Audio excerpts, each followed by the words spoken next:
That was fucking abysmal.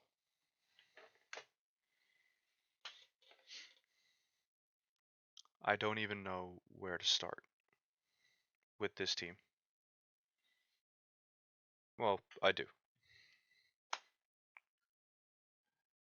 First of all, name's Dylan. This is my first Jets video. Probably my first video on this channel. But I need to get this off my chest.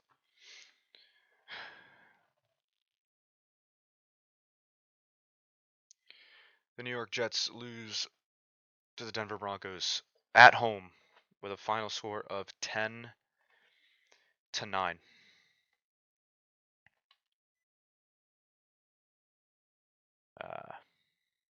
It was a rainy day in MetLife. Cool. I don't want to hear that fucking excuse. I don't.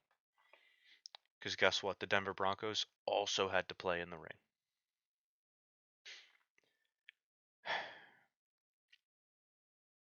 You know, it's every single year I get my hopes up for this team. And every single year I'm getting let down and let down and let down. Last week it was fantastic. It was great. 24-3 against the Patriots. Guess what? The Patriots suck. The Patriots are a bottom 2 team in the NFL. They might even be the worst team in football. And we beat them 24-3. Then coming off that huge win, 10 days of rest.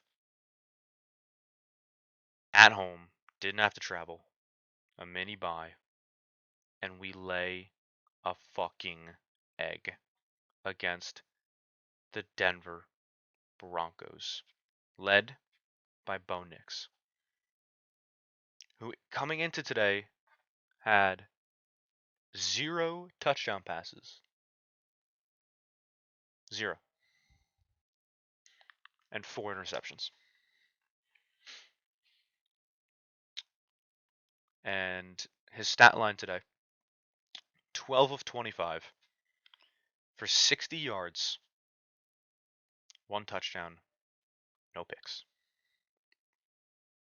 The Jets lost a game in 2024 when the defense allowed 65 yards from the opposing quarterback. And also, not to mention, had a turnover.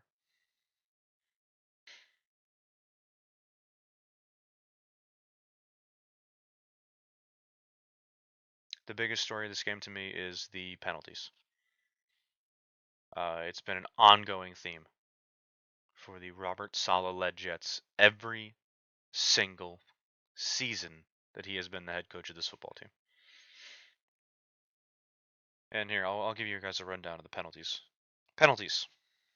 Denver, 5 penalties for 74 yards. Most of that, a chunk of that, being on pass interference in the end zone for 34 yards, I think. Jets, 13 penalties for 90 yards. 13 accepted penalties. They had 15 total penalties. 2 of them were declined. They were over 2 in the red zone. They had a pass interference I mentioned before on Denver in the end zone. The Jets got the ball at the 1-yard line. And they were stuffed. I think it was run, pass. Guess what? False start, 5 yards. We don't get it. We kick the field goal. They ran the ball 2 times in a row with Breece Hall at the 1-yard line, who had his worst game as a pro. I think that's easy to say. But yeah, they ran it with Breece Hall and not the 240-pound running back that they drafted in the 4th round this year, who has been a monster, especially in short yardage situations. There was one later on in the game where he got a first down on a 2nd and 1. And they didn't go to him on the next 3rd and 1 either. So the personnel decisions are just brutal. They had a fumble Garrett Wilson fumbled the ball again. That's a reoccurring theme for him.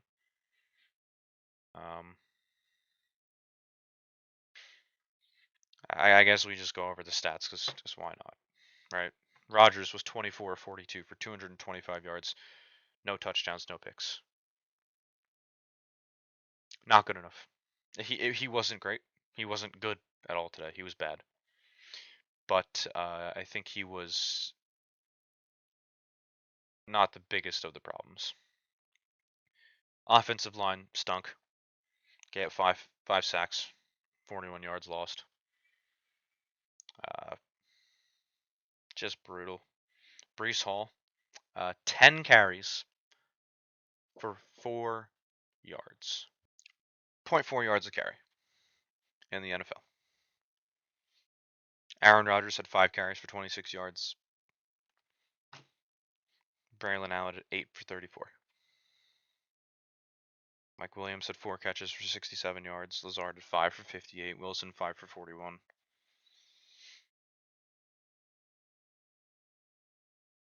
Just absolutely fucking abysmal performance from the Jets in this game.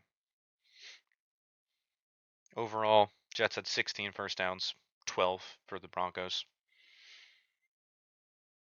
They were 4 for 17 on third down, 0 for 1 on fourth down.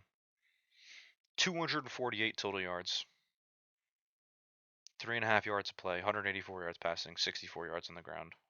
As I mentioned before, 13 penalties, 90 yards, 0 for 2 in the red zone.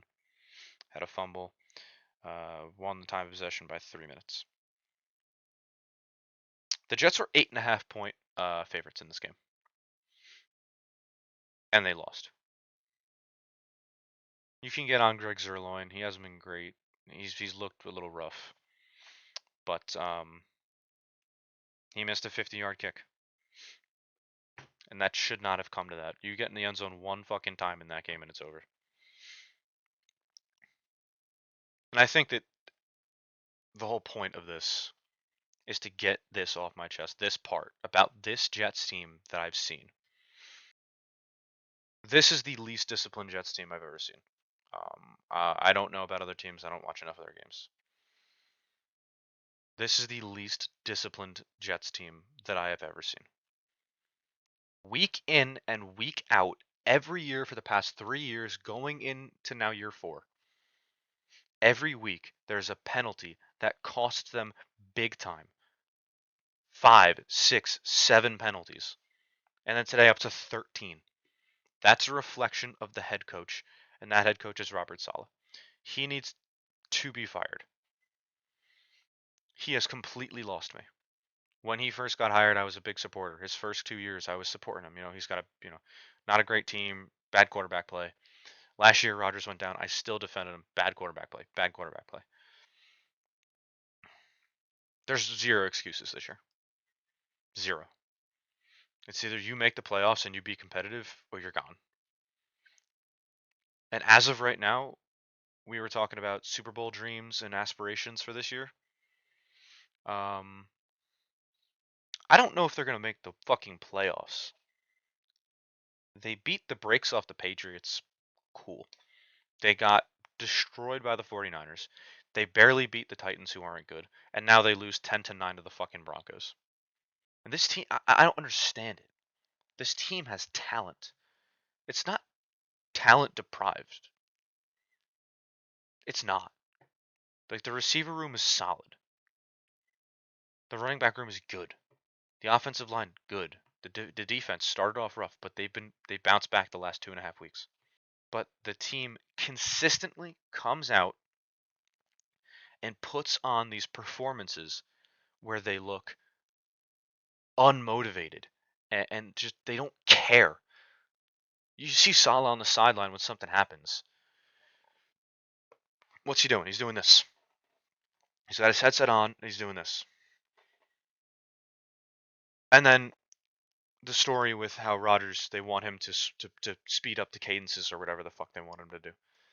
That's a Hall of Fame quarterback who's been doing it for 20 plus years with that cadence, and it's worked for 20 years or 17, whatever.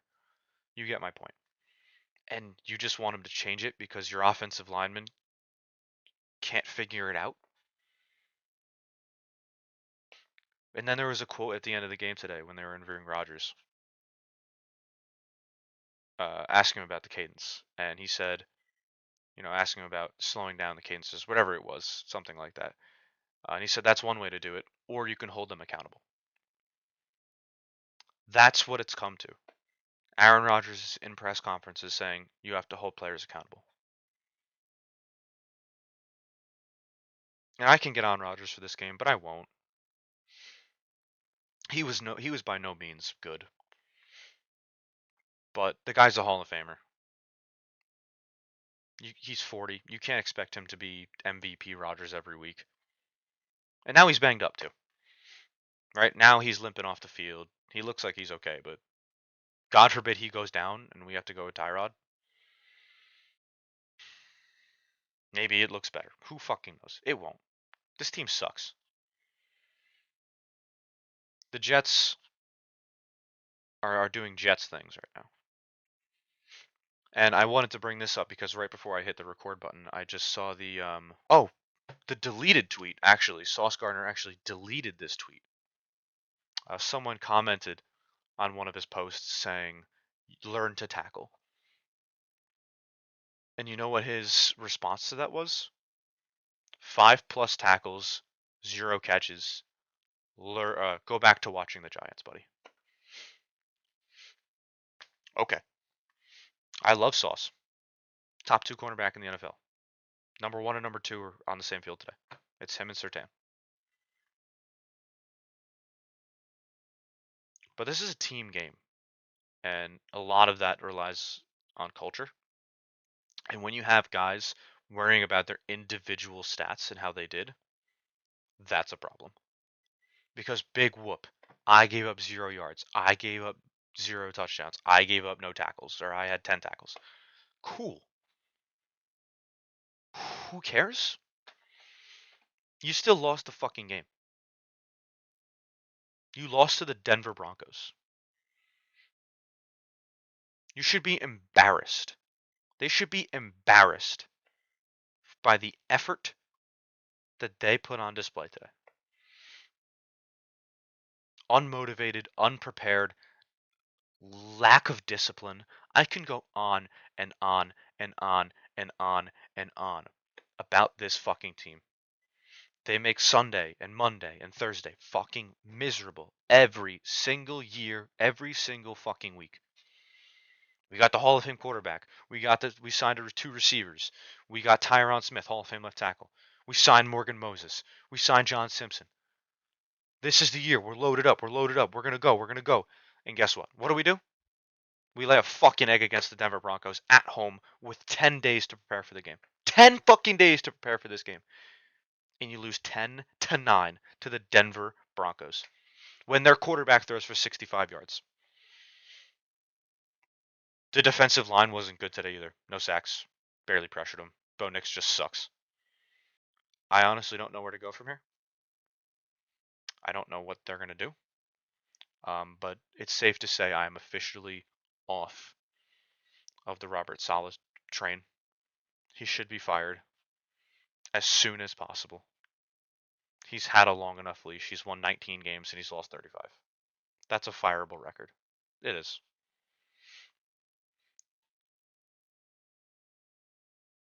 Nathaniel Hackett should be fired. I didn't even mention him in this video. Nathaniel Hackett fucking stinks. He fucking stinks. He's terrible. So, I hope it gets better. I hope it does, and it better get better. But it's gonna have to happen soon. And guess what? Guess who we play next week? Our old friend, Sam Darnold. The writing is on the wall for this game. I, I'm not looking forward to it. But who knows? Maybe next week they win 45-0 and I'm back on here making another video saying they're going to win the Super Bowl. Who knows? It's a week-to-week league. But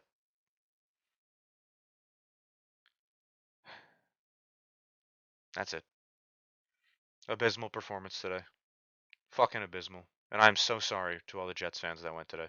You should get refunds. Peace out, guys.